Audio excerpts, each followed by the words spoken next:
اس وقت وہ احکام جو قرآن کے ہیں وہ عمل میں آئے.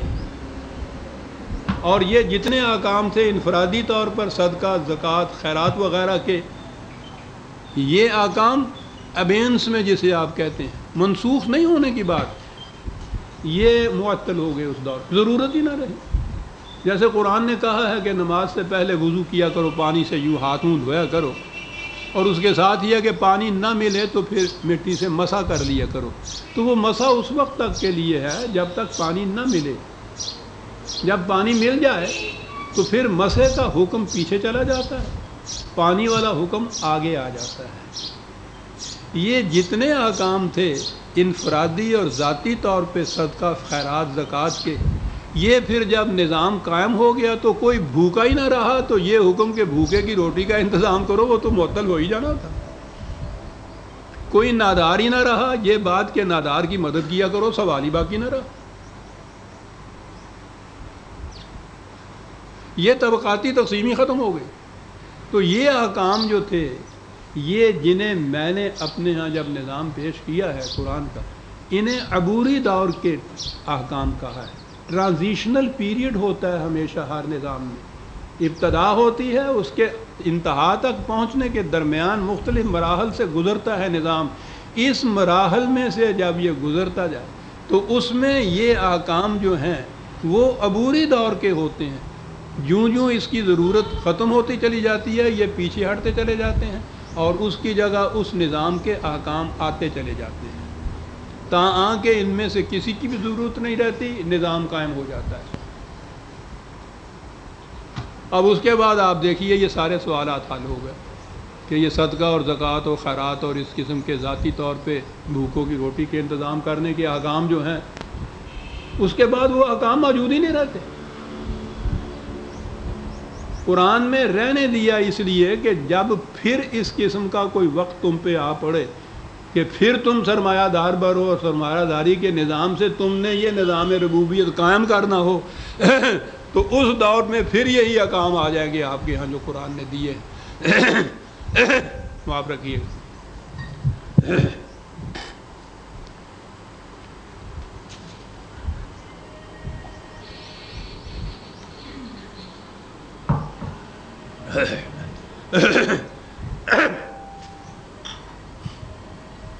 جب یہ حکم آ گیا کہ یسألونک ماذا ينفقون قل العفو، یہ کہتے ہیں کہ ہم اپنی محنت سے جو کچھ ہم نے کمایا ہے اس میں سے ہم کتنے کے حقدار ہیں اور کتنا دوسروں کی ضرورت کے لیے دے دیا جائے. کہا ان سے کہو کہ جتنی تمہیں ضرورت ہے اپنی ضرورت کے مطابق صرف تم اس میں سے لے سکتے ہو، اس سے اگر زائد ہے وہ دوسرے کے لیے ہے جس کی ضرورت پوری نہیں ہو رہی. جب یہ حکم آ جائے تو اس کے بعد پھر یہ غلط تقسیم دولت کی جو ہے، کسی کے پاس زائدہ ضرورت رہے کوئی محتاج رہے، یہ ختم ہو جائے گی تقسیم. لیکن جب تک وہ نظام قائم نہیں ہوگا اس دوران میں یہ عبوری دور کے ٹرانزیشنلی احکام تھے جو اس طرح سے دیے گئے. یہ تھا جی وہ نظام. اس کے بعد آپ کے یہاں ملوکیت آئی، اور ملوکیت کے ساتھ ہی نظام سرمایہ داری آ گیا. تو نظام سرمایہ داری میں یہ جو قرآن کا نظام تھا اس میں تو سوال ہی نہیں پیدا ہوتا اس نظام سرمایہ داری کا کہ ایک کے پاس اتنی دولت ہو کہ رکھنے کو جگہ نہ ہو اور باقی 75% آبادی جو ہے رات کو بھوکی سوئے. لیکن اس ملوکیت کے نظام میں تو یہ چیز ہوئی. آپ کو پتہ ہے اس کا جواز کس طرح سے نکالا گیا؟ جواز نکالا گیا کہ قرآن میں یہ احکام جو ہیں صدقے، زکوٰۃ، خیرات، غریبوں کی مدد کرنا، بھوکوں کی مدد کرنا، یہ تو قرآن میں حکم ہے. تو اس لیے ان احکام پہ تو عمل اسی صورت میں ہو سکے گا کہ یہاں بھوکے ننگے رہیں اور کچھ لوگ امیر ہوں. انہی احکام سے آپ دیکھیے کہ اسی قرآن سے جس تعلیم جس نظام کو مٹانے کے لیے آیا تھا اس نظام کو قائم کرنے یا سر نو زندہ کرنے کے لیے اسی کو ثبوت میں پیش کیا گیا.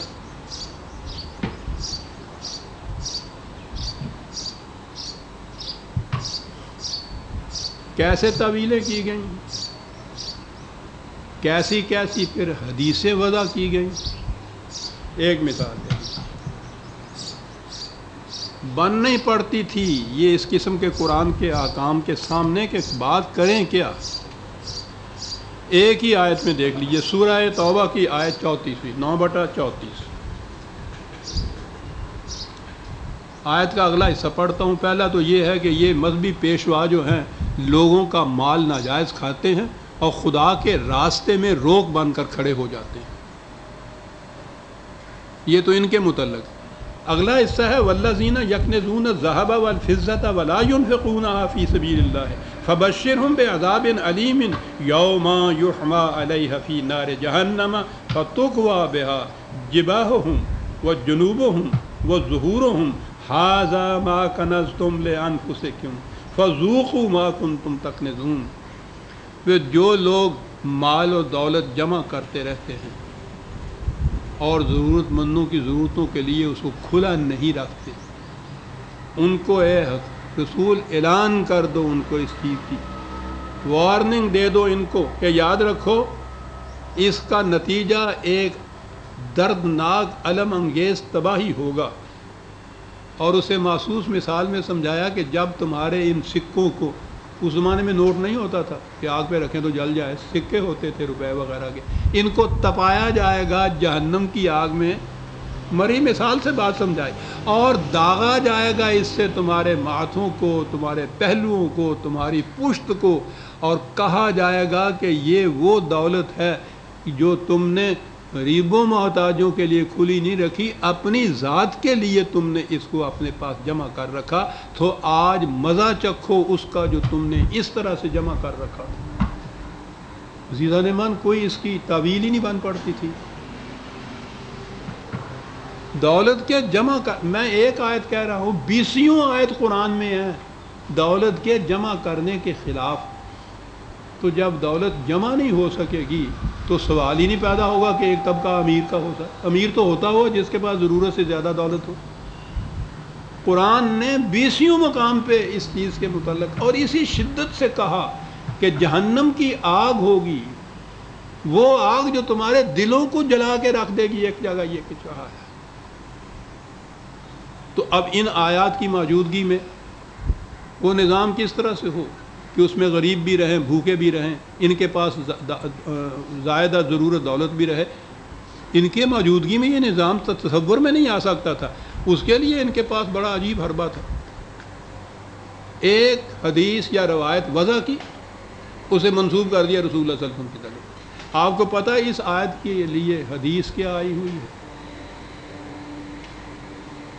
تو روایت یہ ہے کہ جب یہ روایت نازل ہوئی تو صحابہ میں اس سے بڑا اضطراب پیدا ہوا. وہ وہاں کے مدینے کے 22 خاندان ہوں گے نا وہ صحابہ، بڑا اضطراب ہوا. یعنی یہ گویا سارے یہ سرمایہ دار تھے جنہوں نے کہا کہ صاحب یہ کیا ہوا، ہم تو لٹ گئے، ہم تو پٹ گئے، دولت ہی نہیں جمع ہو سکتی. مشورہ کیا کیا کریں. تو ان میں سے آپ غور کیجئے کسے وہ اپنا نمائندہ بناتے ہیں. ایک اپنا نمائندہ بنایا کہ رسول اللہ سے جا کے کہو کہ یہ کیا قیامت ہے، یہ جو حکم آپ نے دے دیا. اندازہ لگائیے ذرا، سوچئے میں کیا کہہ رہا ہوں. یہ ہیں آیت کے اس روایت کے الفاظ. کس کو چنا؟ حضرت عمر کو رضی اللہ تعالیٰ عنہ. جس عمر کی کیفیت یہ تھی کہ اس نے گورنر سے کہا تھا، جو اس نے کہا تھا کہ آپ یہ گیہوں کی روٹی کیوں کھا رہے ہیں، اب تو گیہوں خاصا میں بھیج رہا ہوں مصر سے آپ کے لیے. تو آپ نے کہا تھا کہ عمر گیہوں کی روٹی اس دن کھا سکتا ہے جب اسے یقین ہو کہ مملکت کے ہر فرد کو گیہوں کی روٹی مل جائے. کہ جی آپ کو بھیجا حضور کے پاس نمائندہ بنا کر. آپ نے جا کے کہا کہ معاذ اللہ کہ صاحب یہ آپ نے کیا قیامت کر دی. آپ نے، خدا کا حکم آ رہا ہے، آیت نازل ہو رہی ہے، اور رسول اللہ صلی اللہ علیہ وسلم کے جا کے کہہ رہے ہیں کہ آپ نے یہ کیا کر دیا. آپ کو معلوم ہے آپ کے صحابہ کا رد عمل اس کے اوپر کیا ہوا ہے. بڑا اس طرح پھیل گیا. آپ مسکرائے، کہنے لگے انہیں پتہ نہیں ہے.